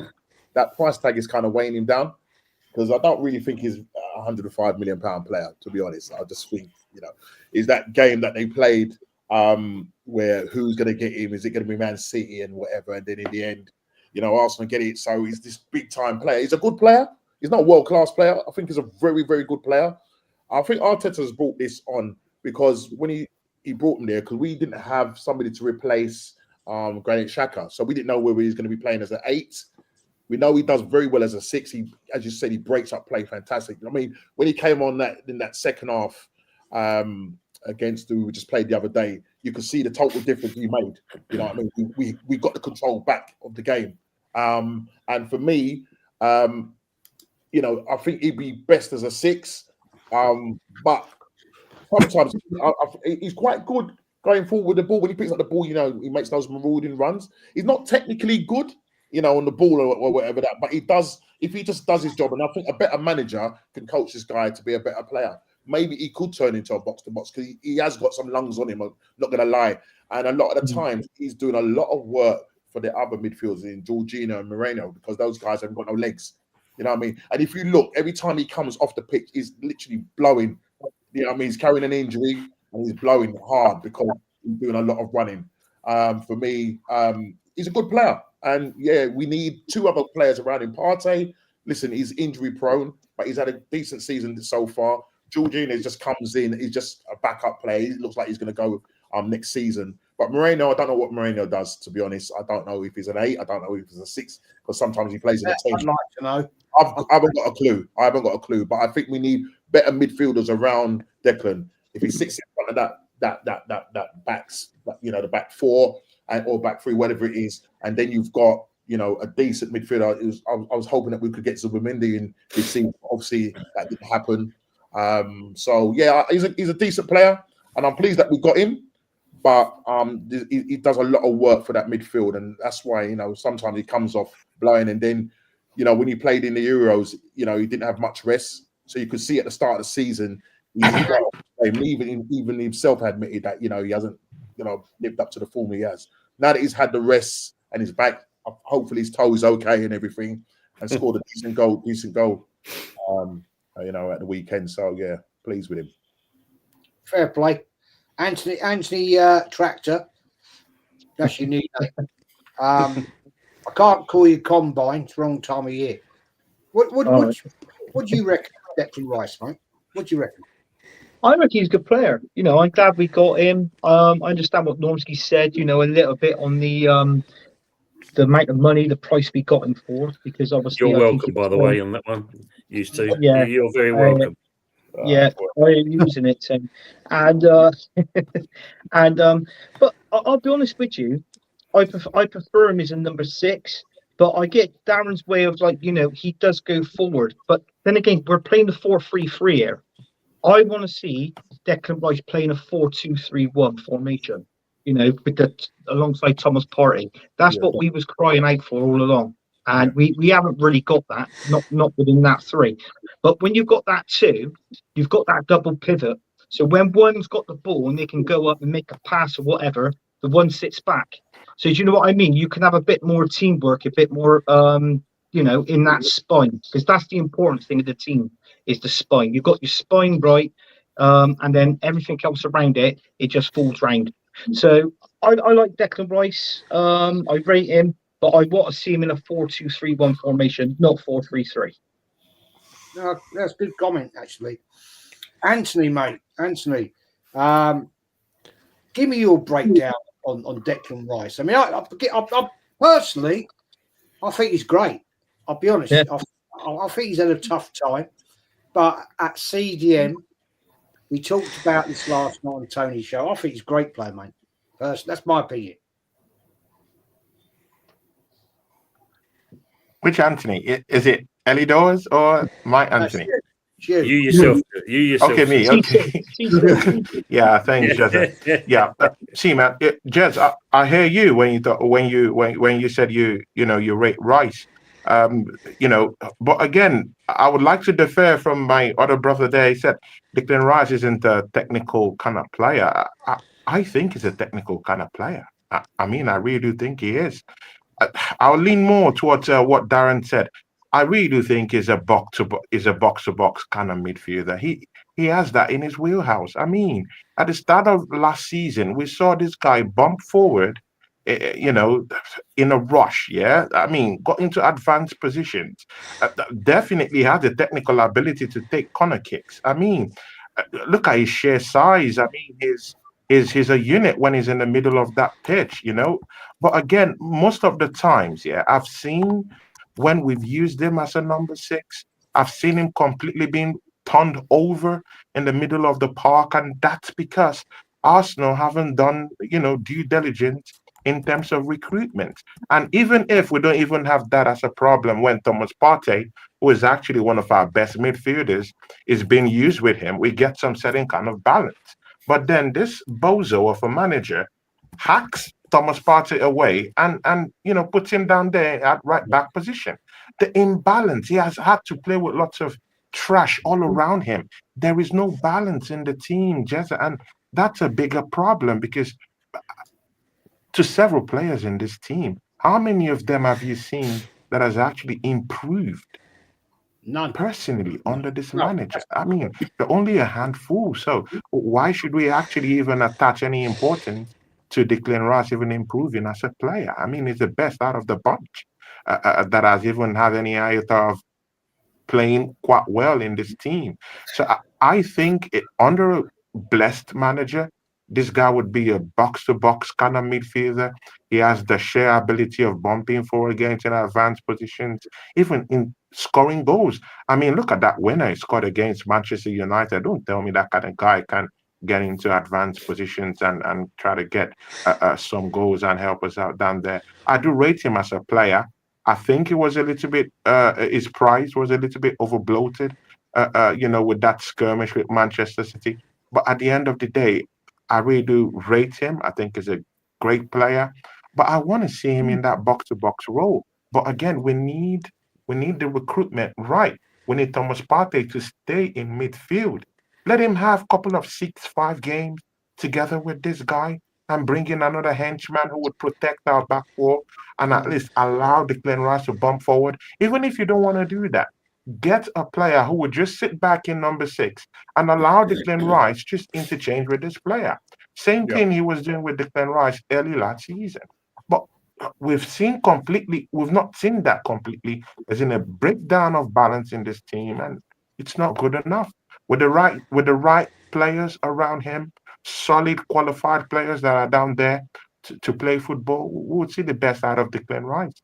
I just think it's the manager. He doesn't know how to position players, and we all Arsenal fans here know that. He doesn't know anything about positional awareness about his goddamn team. Doesn't even know their wheelhouse. So how do I trust the manager to use Declan Rice judiciously? I don't think so. Well, that's a good point, Dow. Yeah. Come to you, get your opinion on this, man, and then Aaron. I know what you're going to say, but I want to hear it anyway. Dow, give us your view, man. I got to 100% go with my man Anthony Herbert. It's all about the spine of the squad, and we've only seen. And I know Anthony and I have both been calling out for the 4-2-3-1 for over a year now. This isn't new. This isn't new news, so to speak. But his. I also believe what Tony Claude's saying too. I like Rice all around as a player. I think it was a 7 out of 10 signing. And I think there has been some improvement, but since the Euros, we've seen a little digression. But this season is just, it just hasn't really fallen together for us yet this season. I still think we're still kind of figuring out our feet, to be honest. But Rice, he has to be in the 4-2-3-1. I think the 4-3-3. He's decent box to box. He's great as a number 6, but like somebody was saying earlier, I think it was Anthony Herbert, he's absolutely gassed after every match. I have felt at times that he's doing everything that he's asked for and more. And at sometimes he's going to burn out too, right? He could burn out as well, just like we've seen Saka over time slowly burn out, right, until the injury. But the thing is with Declan Rice is that I also agree with Derek Sullivan. He's a big body in the field, on the pitch. He's valuable to our squad, but I still think there's somebody out there better. Like I think the jump. No chance. He's the second best DM in the Premier League, and that is a fact. Fair enough. After Rodri. By the way, we have three defensive midfielders in the team. Tell me another. Right, I get it. He's a fantastic player, James. I get that. I just feel like I'm only going to speak on this season. At times, he's been one of those names that's kind of disappeared, right? And my opinion on that is either because you're doing your job really well and there's no criticism, right, or you're not doing anything. Or it's one or the other. Or the main thing that I'm going to say that Arteta's trying to turn him into a player that he isn't.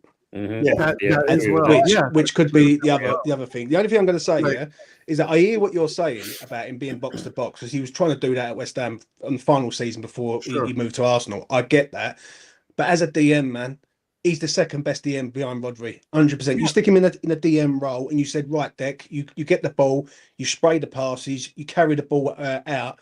He's one of the best, man. I'm telling you. Yeah, he's got a lot more than that. I mean, you look at his free the other side of the argument. Yeah, but so is Rod. It's like turning Rodri into a box-to-box midfielder, isn't it? Go straight to the striker's nut. Straight, bang. Oh, yeah, listen, he's not knocking in terms of his technical ability, put crosses and all that. Fantastic. That's brilliant. But as you rightly say, as a DM, he's brilliant. And I'm saying if we could get 2 other players that good box-to-box players, and he does his job, we're so solid because at the moment we've got I agree. The back four of Saliba and what's the other? Gabriel, and then you got Timber at right back. Well, I'm still trying to work out who's our left back at the moment. Go ahead, Bob. For me, yeah, he plays that role, and I think the reason why he looks like he feels like he's like an 8 because he's doing everybody's job. He's carrying other people. I'll tell you what, that's bang on, man. Yeah, he's doing everybody's job because, as you said, Arteta thinks he can just say, right, let's go and put Partey at right back. I mean, it doesn't make sense. Yeah. That's what Anthony Herbert was saying about the spine too. It's also the players around him. I feel like times when he plays with Jorginho, he's like, "Oh shit, I got to cover for Jorginho." Goes running back to the 6, right?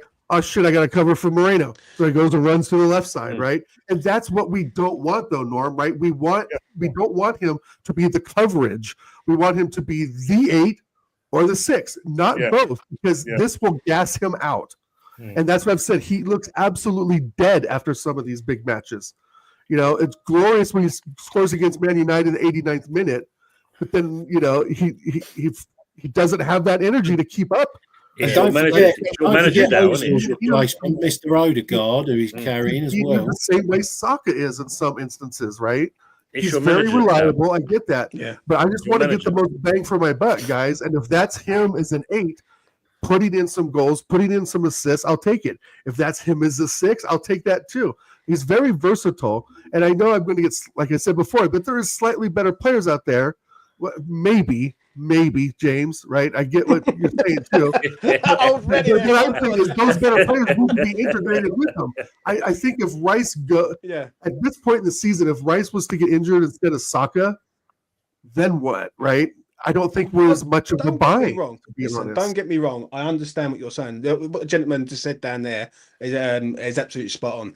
Well, when I look at Declan Rice as a 6, I think he's the second best one in the Premier League. I don't see another one. Well, after Rodri, who else really is there other than Dec? Right, and that's coming from me. Yeah. With Arteta, you might have a thing for Gravenberch because he's doing quite well actually. I'm doing all right, but I don't think he's on. I don't think he's on Declan Rice's level. I want to get Aaron's opinion on this. I want to get Aaron. We've talked about this we have talked about this. I want your opinion, man. I want your opinion.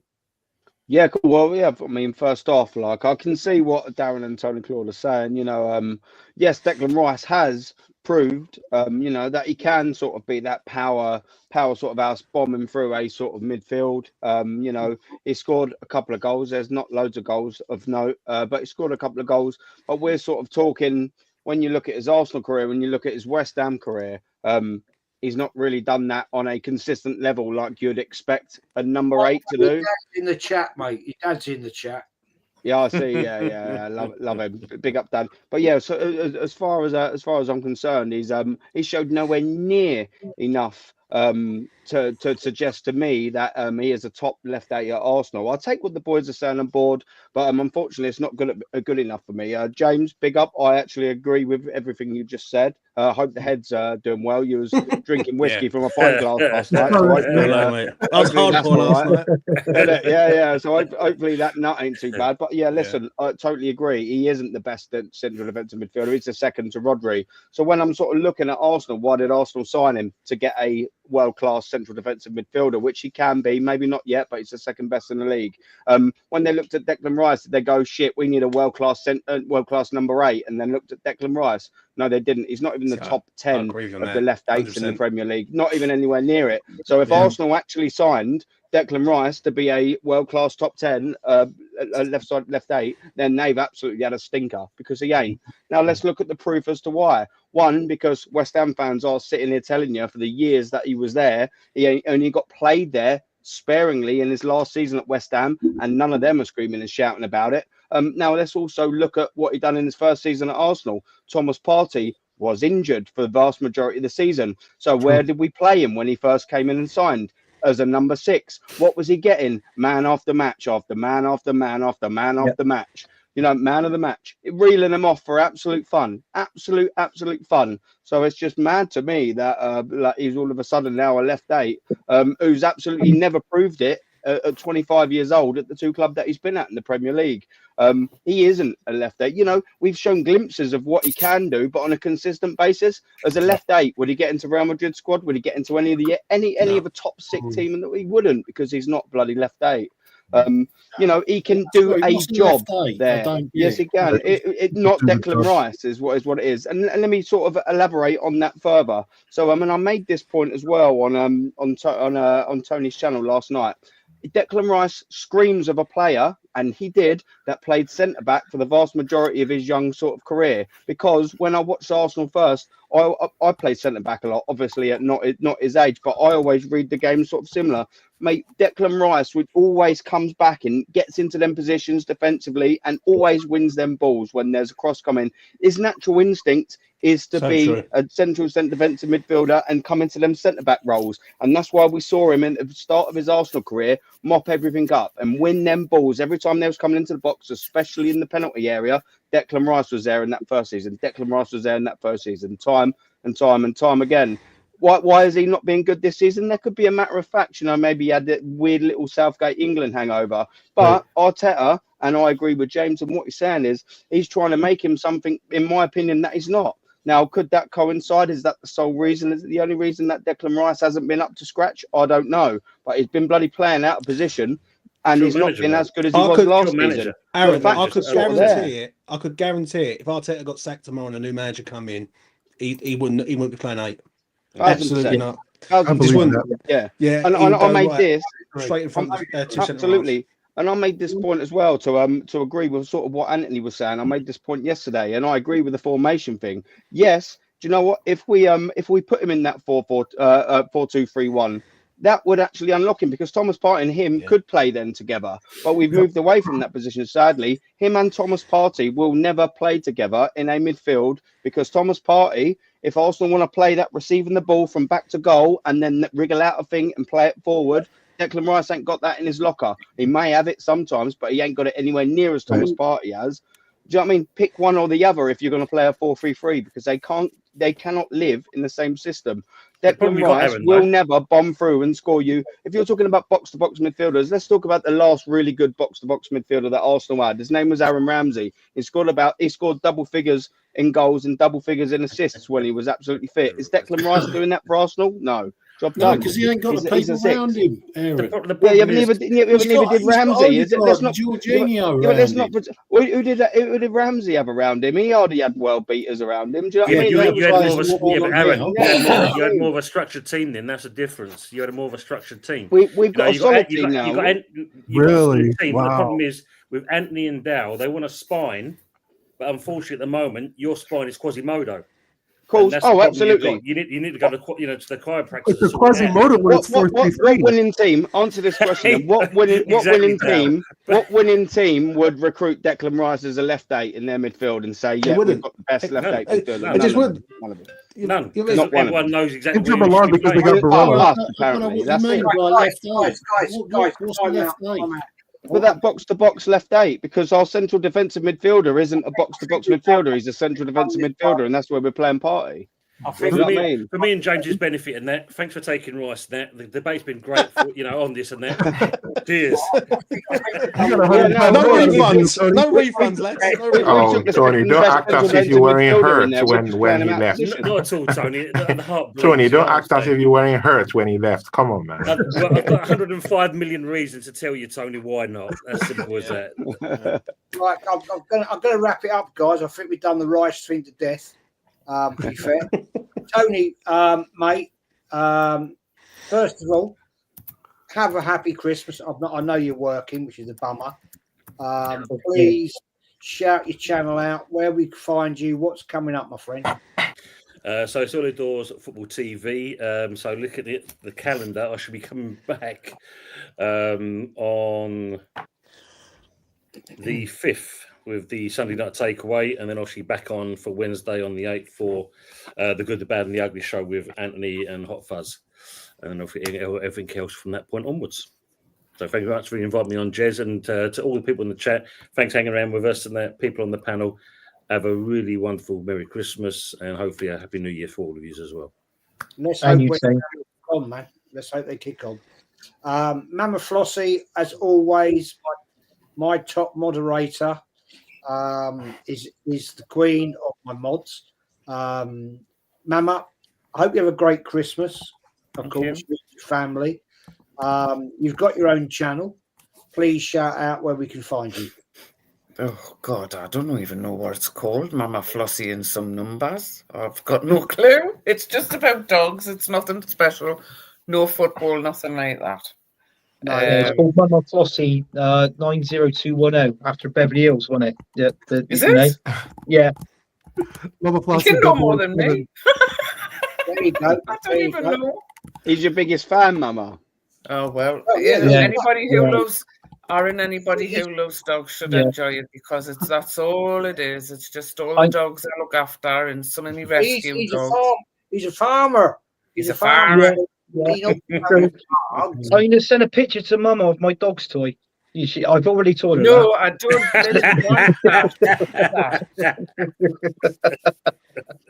Darren, my friend, have a great Christmas, buddy, with your family and everything.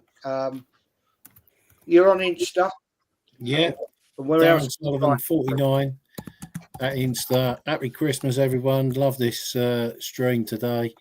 If I was going to ask for Santa to deliver me a present, it would be Arteta out and a new manager coming in, putting Rice, Nwaneri and Partey in the midfield three. So, but I know I'm probably not going to get that. But anyway, happy Christmas, everyone. And see you again very soon. Christmas, mate. Cheers, buddy. Cheers, buddy. Nonsky, thank you for joining me, mate. First time on my channel. Yeah. Pleasure. Nice to meet you. It won't be the last time. I see your name, Mama Flossie, all over. So, you know what I mean? Nice to meet you as well. I'm everywhere. Don't mess about our Mama, mate. She don't mess about. No, thank you very much, Jez. I really appreciate it, mate. Thanks for having me on, and thanks to the panel. Being on shows with X-Rated, not being on with Claude. I think he follows me. I think Claude follows me. I'm sure. So I'm sure we will link up. Yeah, I can't. I think you might be right, bro. But no, we really appreciate it. Happy Christmas to all. And obviously, let's remember those unfortunate ones that don't have, a family to go to. So let's just remember them at Christmas. Yeah. And I do a podcast on a Wednesday, live stream on a Wednesday. I'm off for 2 weeks. I'll be back on the 8th of January, where I just have a chat with friends like we're doing here. Man United, Chelsea, Tottenham. We have a laugh and a bit of banter. Don't forget West End there, Nonsky. Don't forget West End there. We're friends there. Man.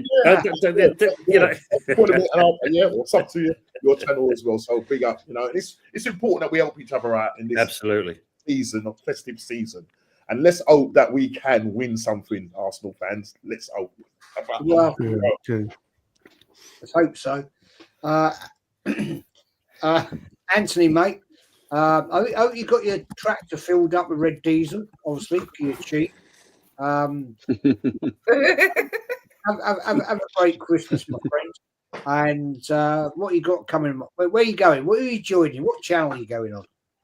Well, I just want to say thanks for having me on, Jez. And I just want to say thanks to the people in the panel, people in the chat. I just want to wish everybody a Merry Christmas and a Happy New Year. And it's like what Tony said. Obviously, the first show coming up, we got the Sunday night takeaway. Then we followed by the Good, the Bad, the Ugly show on Wednesday.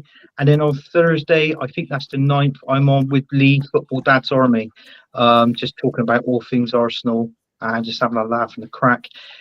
He was actually drunk on last week's show. He drank the whole bottle of Jack Daniels. And I could. Right up your own, James. Oh man, James, yeah. He was hardcore. No, he didn't have no coke in it. He didn't have no coke in it. This was pure, this is the cannon, not the hammer. Do you know what I mean? But just Coca-Cola, none of the harder stuff. Yeah.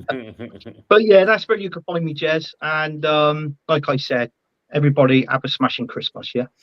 Yeah, big up, Thank you as well. And I was just going to say, Anthony, thank you for all your support this year. You've been a legend, and you will be getting your mug in the new year. You melt, but Pony Express. I actually reckon you've got it. Actually, you know Fucking what I hell, mean? I almost fell off my chair. Jesus, what was it? Can you repeat that again, Jess? I did a song. No, I ain't. You can stick it, brother. But I did say to the wife today, as compensation, can you make him a bloody key ring? He keeps on. Anyway, that's the next one. James, really enjoyed being on the show for you last night on Tony's, my friend. Yeah. Shout your channel out, brother. Yeah, you can find me on E20 Zone TV.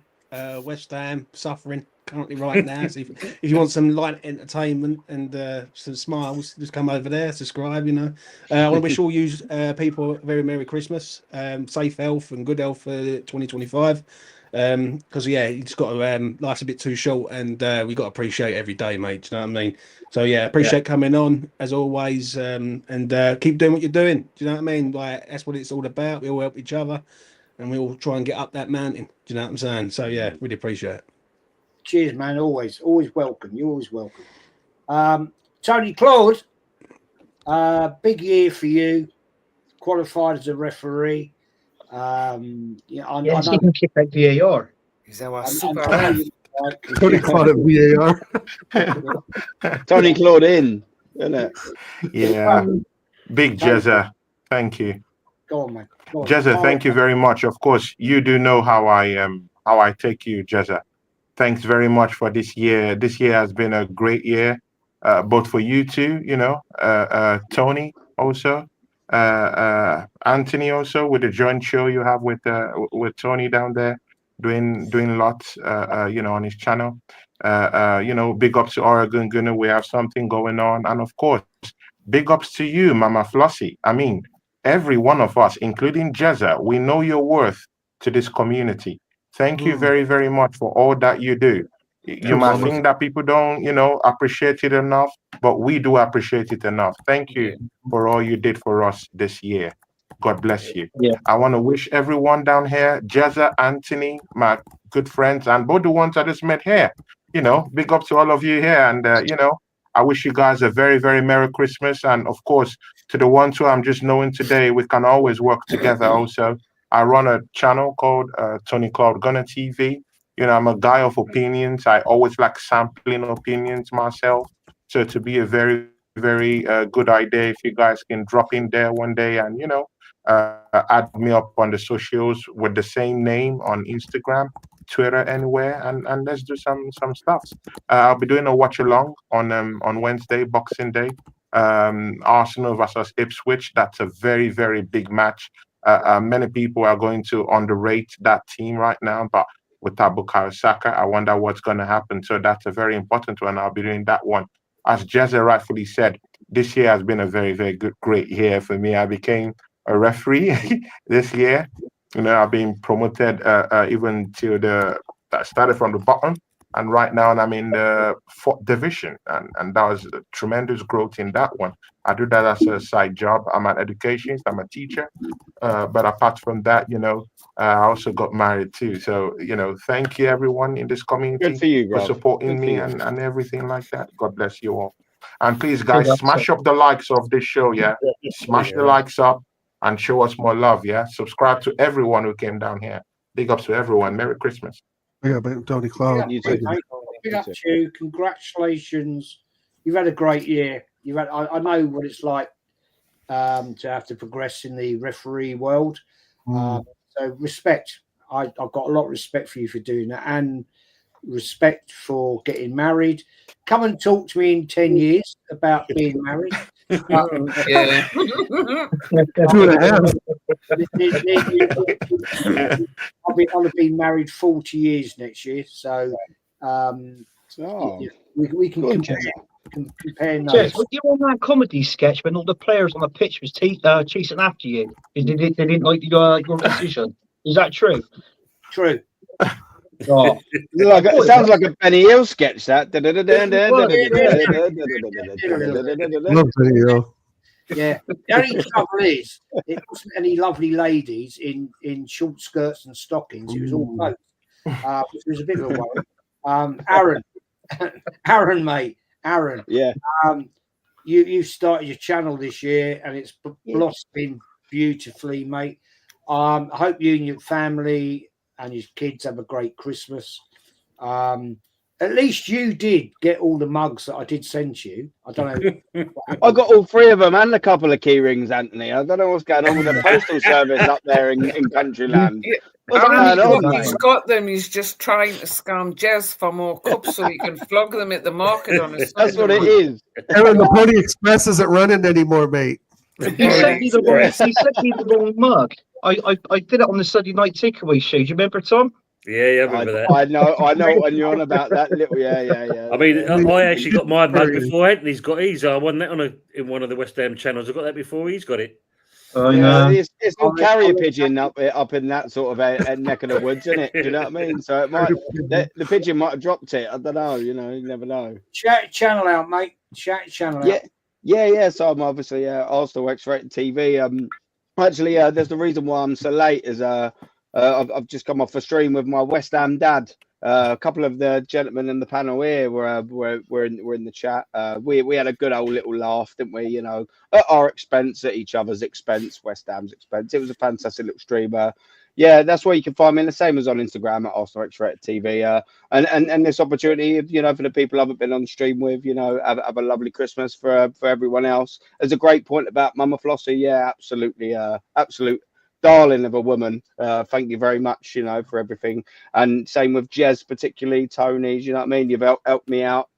Anthony as well. His idea was for the stream earlier. There's a good few people, in there that I'll speak with. Dal, all the same. Merry Christmas to every single one of you on the panel.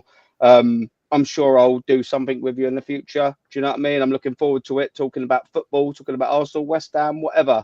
Everyone in the chat. Subscribe to Jez's channel, the same with every other panelist. And bloody Merry Christmas to you all. Do you know what I mean? Have a good one. Have a good one, you wonderful fuckers. I've got to come to Dal. Dal's we've been together 5-6 years now. Yeah, almost 5.5 years. Something like that. Mate, big ups. You've been a great supporter of me. I've supported you. Absolutely. As always, I wish you all the best. Wish your family and your wife and the kids. And I'll be seeing you next year when you come over to London. And we'll have a little talk about around the old manor as it is. And mate, shout out your channel and with TJ as well, please. Yep. Well, thanks for the kind words, Jez, and I wish every single one of you on the panel and everyone in the chat a great holiday and Christmas season. It's been a real interesting 5 years, huh, Jez? Following this train wreck of Arsenal that we have. But other than that, it's great to meet you, Norm, for the first time. E20 James, great to meet you the other day. And of course, the originals. I mean, I love all of you to pieces and everyone in the chat as well. Find me at Oregon Goon and on YouTube, and also infamous_Dal on Instagram. I just put a lot of jokes out there, try to keep the Zesty community chatting and talking a lot. And this has just been a great thing for me during COVID. You, Jez, Anthony, Claude, Mama Flossie, Lee Gunner, and shout out to rest in peace, Claude, rest in peace, Chig. Those are the guys I really miss. If it wasn't for people like Claude, like Lee Gunner, like Jez himself, and I don't know. I told myself I wasn't going to tear up, but anyway, you guys know what I mean. You saved me a lot during COVID, and this group means a lot to me. So big up, I love each one of you. Big up, Dal. Cheers, you guys. I hope to see you all in August. Hope to see everyone in August. Can't wait. Yeah. After the Olympics gig, I'm coming down. So, 100%. We're both going to that, mate. Are you going to the you're in Scotland, but we're both Oasis fans. We're looking forward to that. I want to see that wonderful fucking self of yours, mate. Yeah, no, I can't wait there to give everyone hugs and share a meal and some drinks together, and it'll be fantastic. So, thanks again, Jez, for a great show. I owe you a lot, and I know we talk a lot offline, so I'm glad you don't owe me. You don't owe me. I love you guys. Cheers. Peter says, do Arsenal still have that fan who used to ring the bell at Highbury years ago? Yeah, that was Maggie. Unfortunately, she died this year. She passed away.